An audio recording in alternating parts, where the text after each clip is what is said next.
আজকে কোনো রিভিউ নিয়ে আসিনি, কিন্তু আজকে আমি আমার বইয়ের কালেকশনের কিছুটা অংশ দেখাবো। যদিও কেউই দেখতে চাননি, তবু আমি নিজে থেকে দেখাবো। আর তাছাড়া দেখলাম যে এই ডিসেম্বর মাসে প্রচুর আমার পার্সোনাল থেকে শুরু করে প্রফেশনাল প্রচুর কাজ বাকি আছে, ফলে বই পড়াও ঠিক সেরকমভাবে সময় পাচ্ছি না, মানে ততটা পেরেও উঠছি না। তাই ভাবলাম কি ভিডিও দেওয়া যায়, রিচ তো কমে যাচ্ছে তাই না। তাই ভাবলাম যে একবার দেখিয়ে নিই আমার বইয়ের কালেকশন কি আছে।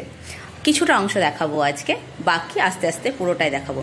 Sorry for the background music, কেননা জানালা খোলা আছে এবং প্রচণ্ড বাইরের আওয়াজও আপনারা শুনতে পেতে পারেন। রাস্তা দিয়ে যে গাড়ি টাড়ি যাচ্ছে তারও আওয়াজ আসবে, একটু সাউন্ডটা বাড়ি শুনে নেবেন।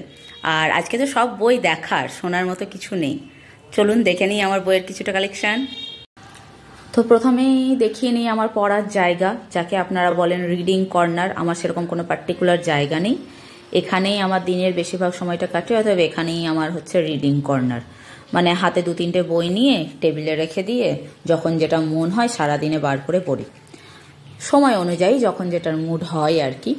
তো এই জানালার পাশে, যেখানে দিনের বেশিরভাগ সময়টাই আমার খুব সুন্দর আলো আসে, প্রায় এখন শীতকাল তো এখন একটু তাড়াতাড়ি আলোটা চলে যাচ্ছে, কিন্তু এমনিতে প্রায় 5টা পর্যন্তই আলো থাকে গ্রীষ্মকালে। খুব সুন্দর আলো আসে, ফলে আমার কোনো লাইটেরও দরকার পড়ে না। তার সঙ্গে সুন্দর হাওয়া আর কিছুটা গাছ থাকার জন্য পরিবেশটাও সুন্দর লাগে, যদি এই গাছের অর্ধেকের নাম আমি বলতে পারবো না। আর আমার শুধু নয়, আমার ছানাপোনাদেরও এটা খুব পছন্দের জায়গা। তো এখানেই আমার সারাটা দিন কাটে। এবার দেখিয়ে নিই যে বইগুলো কিভাবে রাখি। বই থাকে আমার এই যে স্টোরেজে বই পড়ে থাকে। এই প্লাস্টিক প্যাকেটে মুড়িয়ে আমি রাখি, ফলে আপনাদেরকে আমার বই দেখানো যায় না, কারণ এত বই রাখার মতো আমার জায়গা নেই, স্টোরেজ ছাড়া সম্ভব নয়। আর এই হচ্ছে বইপত্রর কিছুটা অংশ, মানে কিছুটা আর কি। প্রথমে এটা হচ্ছে গল্প সমগ্র হুমায়ুন আহমেদের। আচ্ছা, একটা জিনিস খেয়াল করবেন যে আমাদের প্রত্যেকটা বইয়ের সঙ্গে কিন্তু আমাদের একটা করে গল্প জড়িয়ে আছে, মানে কোথায় কিনেছেন, কিভাবে কিনেছেন, কিছু হয়তো স্পেশাল কিছু ঘটেছিল। তো এই হুমায়ুন আহমেদের গল্প সমগ্র আমি বই মেলায় কিনেছিলাম। এটার সঙ্গে আরও কিছু বই কিনেছিলাম, যেমন হচ্ছে এই মিশির আলী, তারপরে আপনার স্বনির্বাচিত উপন্যাস হুমায়ুন আহমেদের। সেবার আমি বাংলাদেশের বই কিছু কিনেছিলাম, বাংলাদেশের স্টলটা থেকে সম্ভবত 20% ছাড় দিচ্ছিল তারা, তো সেই সময় কিনেছিলাম। এবং সেই সময় যেটা স্পেশাল ঘটনা ঘটেছিল যে আমি ওদের ওখানে দাঁড়িয়ে একটা ছোট বই পড়ে ফেলেছিলাম, কেননা এটিএমে গিয়ে আমার যে বস, সে লাইন দিয়ে টাকা তুলতে এতটা সময় লেগেছিল যে আমার একটা বই প্রায় অর্ধেক পড়া হয়ে গেছিলো। ওখানে একটা ছোট বই দাঁড়িয়ে পড়ছিলাম, তাই ওনারা পড়তে দিয়েছিলেন আমাকে। আচ্ছা, তারপরে এটা হচ্ছে স্বপন কুমারের 20টি গোয়েন্দা উপন্যাস। এটা আমি পুরনো বইয়ের দোকান থেকে যার কাছে কিনি, তিনি মাত্র 80 টাকায় দিয়েছিলেন। এটা হচ্ছে সেরা 5টি উপন্যাস সুচিত্রা ভট্টাচার্য, দেজের 50% সেলে কিনেছিলাম গত বছর। বুদ্ধদেব গুহর 10টি উপন্যাস, এটা আমি কলেজ স্ট্রিটে ক্যালকাটা ইউনিভার্সিটির গায়ে যে পুরনো বইয়ের দোকান, সেখানে সৌমেনের কাছ থেকে কিনেছিলাম। মাত্র তখন 250 কি 300 টাকা দাম নিয়েছিল, যদিও পুরনো বই, কিন্তু ভেতর দেখলে বুঝতে পারবেন কি নতুন, একদম ঝকঝকে কন্ডিশন। এটা পড়াও হয়ে গেছে আমার অনেক আগে, এটা অনেক বছর হয়ে গেল। শ্যামল গঙ্গোপাধ্যায়ের রচনা সমগ্র, এটাও দেশের 50%-এ কেনা।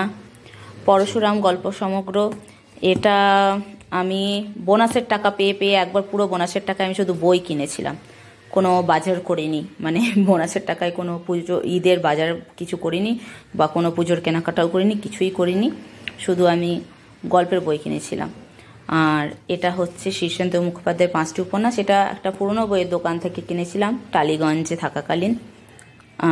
এটা হচ্ছে সুনীল গঙ্গোপাধ্যায়ের প্রথম আলো। এটার দাম বলে আপনারা বিশ্বাস করবেন না, এটা পুরনো বইয়ের দোকান থেকে কিনেছি কিছু মাস আগে, মাত্র 200 টাকায় পুরোটাই, কিন্তু এটা কোনো পার্ট নয়, পুরো একদম প্রথম আলো পুরোটা রয়েছে।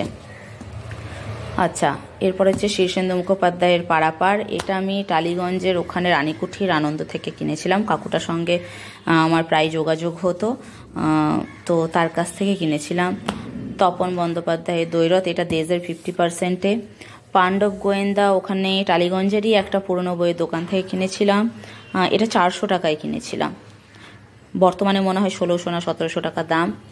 আশাপূর্ণা দেবী, এটাও পুরনো বইয়ের দোকান থেকে কেনা এবং তার কন্ডিশনও এরকম, এটাও 400 সামথিং নিয়েছিল। এগুলো নতুন, সুনীল গঙ্গোপাধ্যায়ের উপন্যাস সমগ্র নতুন, কিন্তু এর কিছু এই যে ডিফেক্ট থাকার জন্য আমি ছাড়টা বেশি পেয়েছিলাম। তারপরে হচ্ছে আপনার শীর্ষেন্দু মুখোপাধ্যায়ের 10টি উপন্যাস, পার্থিব। এটা আমি অনলাইনে কিনেছিলাম, অনলাইনের যে পুরনো বইয়ের গ্রুপগুলো আছে সেখান থেকে কিনেছিলাম। সুনীল গঙ্গোপাধ্যায় উপন্যাস সমগ্র 5 নম্বর, 7 নম্বর। আচ্ছা, সুচিত্রা ভট্টাচার্যের কাছের মানুষ, এটাও কিন্তু অনলাইনে কেনা, মানে ফেসবুকে গ্রুপ থেকে কেনা। কারো একজনকে কেউ গিফট করেছিলেন, সেটা আর কি কোনোভাবে আমার কাছে এসে পৌঁছেছে। আচ্ছা, এই হচ্ছে ফেলুদা সমগ্র। এটা আমি দেখাচ্ছিলাম না এতক্ষণ, আমার তো মানে একদম পছন্দের বই আর কি। তো এই ফেলুদা সমগ্র কিনেছিলাম, তখন দাম ছিল সম্ভবত প্রিন্টেড প্রাইস 1000 টাকা, আর আমি পেয়েছিলাম ছাড় দিয়ে 800 টাকায়। আচ্ছা, শার্লক হোমস গল্প সংগ্রহ, এটা কিনেছিলাম বইমেলা থেকে কোনো একবার, মনে পড়ছে না, কিন্তু বহুদিন আগের কেনা। আচ্ছা, এটা আমি আমার বান্ধবীর কাছ থেকে গিফট পেয়েছিলাম, আমার রেজিস্ট্রি ম্যারেজের পরে সে আমাকে গিফট করেছিল। শীর্ষেন্দু সেরা 101, এটা সম্ভবত পত্রভারতীর। শ্রেষ্ঠ হিমু, এটা বইমেলা থেকে। সুনীল গঙ্গোপাধ্যায় উপন্যাস সমগ্র, এটা হচ্ছে 6 নম্বর, এটাও নতুন কেনা। এগুলোর কিন্তু প্রিন্টেড প্রাইস কম হবে, কেননা আমার বছর 2 আগের কেনা। এটাও হচ্ছে 4 নম্বর, এবং আমি তখন পুরনো প্রিন্টেড পেয়েছিলাম। আচ্ছা, ভয় সমগ্র, এটার তো বেশ মজার একটা গল্প আছে। আমার প্রচণ্ড জ্বর ছিল এবং জ্বরে ভালো লাগছিল না, তাই আমি নন্দনে বসা যে বইমেলাটা বসে সেখানে আমি ঘুরতে চলে গেছিলাম আমার ভাইকে নিয়ে, এবং বই কিনে নিয়ে এসেছিলাম জ্বর গায়ে, কারণ আমার জ্বর গায়ে কিছু ভালো লাগছিল না, তাই বই কেনা। আচ্ছা, এটা হচ্ছে সৈয়দা মুস্তাফা সিরাজের উপন্যাস সমগ্র, সুনীল গঙ্গোপাধ্যায় উপন্যাস সমগ্র। এটার একটা গল্প আছে, এটা হচ্ছে,